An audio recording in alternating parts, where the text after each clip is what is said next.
isn't there some justification for their view that the United States has tried to contain China in the past?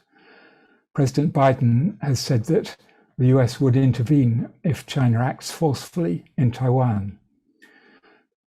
But China sees Taiwan as part of its historical territory, and similarly sees the South China Sea as Chinese from the days of the Qing dynasty.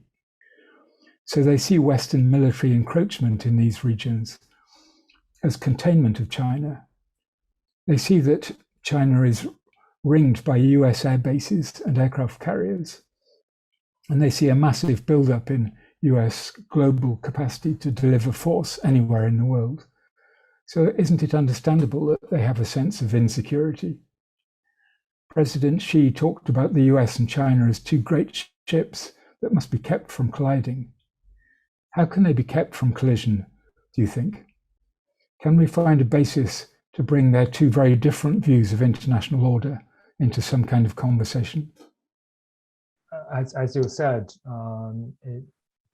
China is increasingly raising questions about the U.S. Vision of international order. Chinese deputy ambassador to the UN, recently said very publicly that the Western idea of a rules-based international order is just a Western concept. It's not an international concept, and China, does not accept the Western idea of rules-based international order.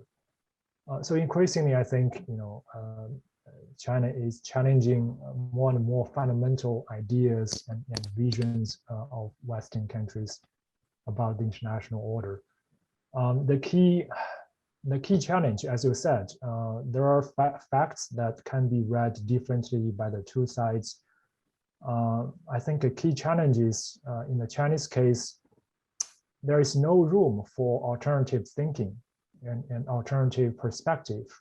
There is only one perspective that is promoted. And if you have different perspectives, you do not speak out. And so it becomes an echo chamber that reinforces that mainstream perspective.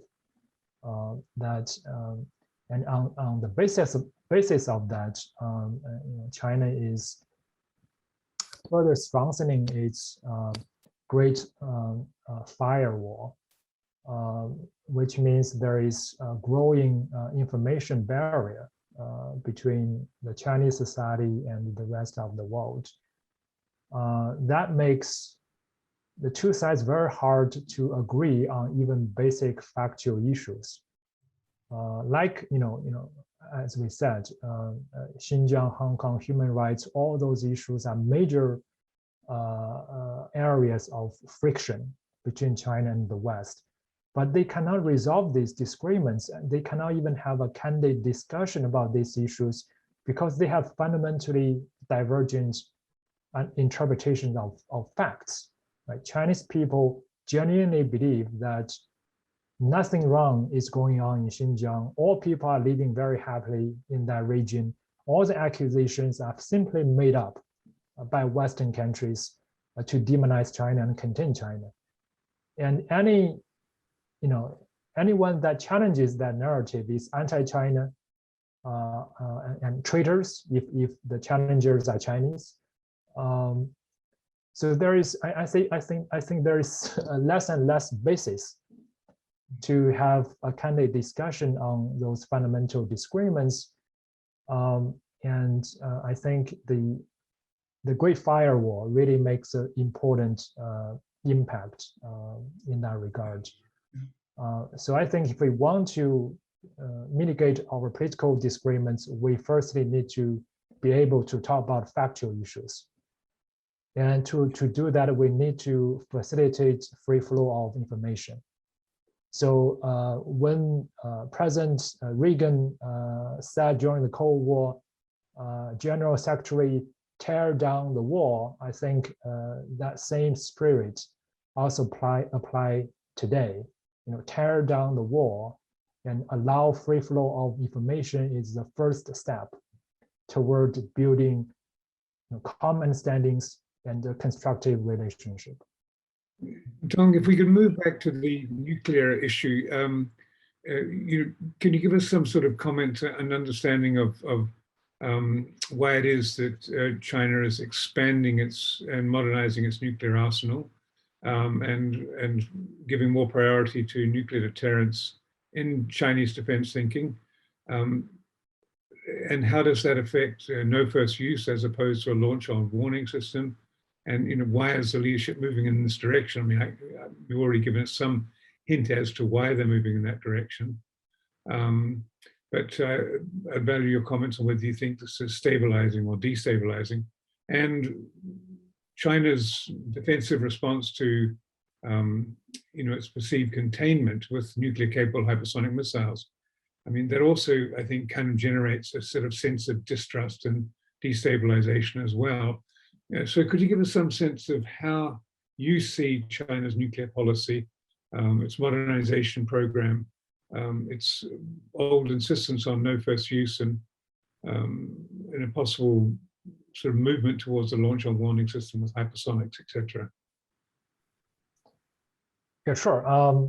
I think it may be useful to briefly look at the history of Chinese nuclear development. I think for decades, China had tried to modernize its nuclear forces in order to secure, a second strike capability, which is the basis of China's nuclear strategic deterrent.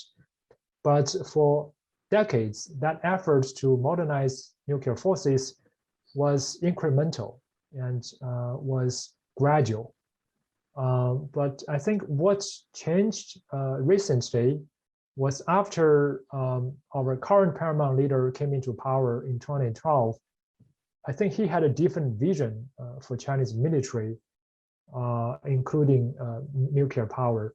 And he believed that in order for China to become a great power, a great nation, it has to have a great military. And this is written into the recent historical resolution of the sixth party plenum of the 20th Party Congress. It's said that a strong military is imperative for a strong country. And therefore, he has a general belief that if China wants to achieve its goal of national rejuvenation, a strong military is a necessary component of that. And therefore, he sets the goal of China acquiring a world-class military by the middle of the century. So in that sense, he attaches greater importance since came into power to the comprehensive modernization of military power, and that includes China's nuclear power. And when he basically upgraded the status of the Chinese nuclear forces from a military branch to a full military service 3 years after he came into power. And when he visited the Chinese Iraqi forces, he really emphasized the need to more quickly strengthen China's strategic deterrent capability. When he visited China's naval base in 2018, he also told the official that China's sea-based nuclear capabilities need to massively develop. Those are very specific instructions about China's nuclear forces that were never publicly expressed by China's previous paramount leaders. So clearly, President Xi has a personal interest in bolstering China's deterrent capability. And as recent as March this year, during the Two Concessions, China's most important political conference annually, he again instructed the military to accelerate the construction of high-level strategic deterrent systems. And so which reflects an even more urgent, a stronger sense of urgency to expedite the process of nuclear modernization. Because when the language was proposed last year as part of China's 14th five-year plan. The original language was to construct a high-level strategic deterrence system. There is no word accelerate in it, but the addition of the accelerate into the official language, I think, reflects the sense that the entire process of nuclear modernization needs to be further expedited. So I think this nuclear buildup was more driven by this political level and the strategic level consideration, rather than by any technical level consideration, such as American missile defense or American conventional precision strike weapons. But of course, those also play some role at the technical level. But again, I think the new political leadership's interests to build up strategic power is very much primary behind what we are seeing. And today, when China is reportedly adding hundreds of new ICBM silos to its arsenal, and reportedly testing a new orbital hypersonic missile system, domestically, there is very little discussion about those developments, even at the expert level. The Chinese government basically denied those developments. State media came out and dismisses those foreign reports of silo construction by saying that China is building windmills. And the Chinese Foreign Ministry spokesperson also declined to acknowledge the testing of an orbital hypersonic missile system. Instead, he talked about another civilian test, which happened 11 days before the reported military test. And therefore, he called it a purely civilian test and dismisses foreign reports. And because of the government's dismissal of these developments, the Chinese experts, they cannot discuss those developments. And most of them are not aware of what China is doing. The nuclear deliberation process is kept within a very small circle of key decision makers, and most experts are basically cut off from this internal process. So many Chinese experts actually need to rely on reading the research, open source research by foreign experts to understand what China is doing regarding its nuclear program, which means there is little opportunity for people like me to know what's the real Chinese calculation behind all this. We have to guess, and we can only speculate about potential motivations. And we are very much detached from the real decision making. And we also have very little capacity to understand what is really the calculation and motivation behind this development. And this, I think, makes it very hard for a constructive dialogue between China and the United States when China does not even acknowledge its capability development. And the recent summit, yes, the US really pushed China on these issues, but the Chinese side does not appear to really prioritize this issue. The Chinese readout of the summit didn't mention this dialogue on nuclear policy.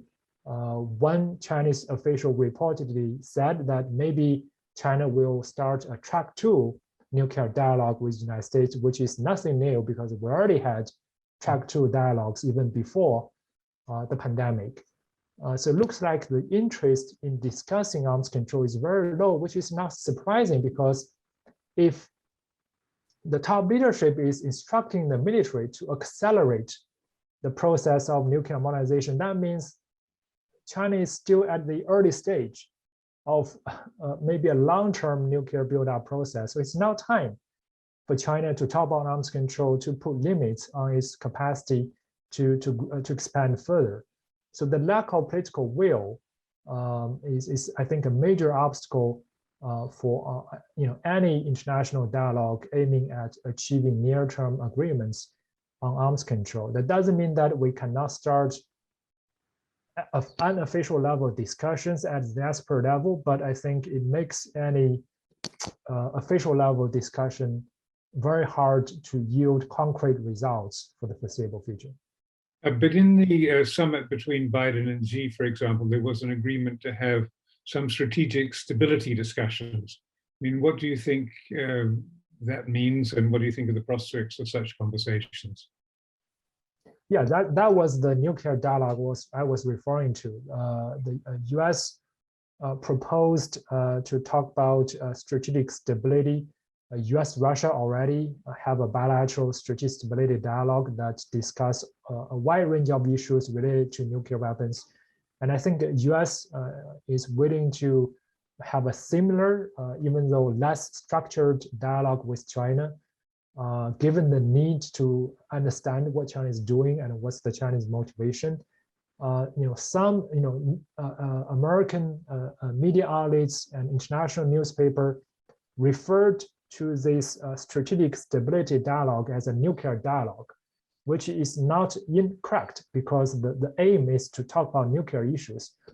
But those are the same thing. The US wanted a strategic stability dialogue, but China appeared less enthusiastic. So we don't know how soon they would finalize their ideas about what format they are going to take to have this dialogue, and even whether this dialogue will take place at all.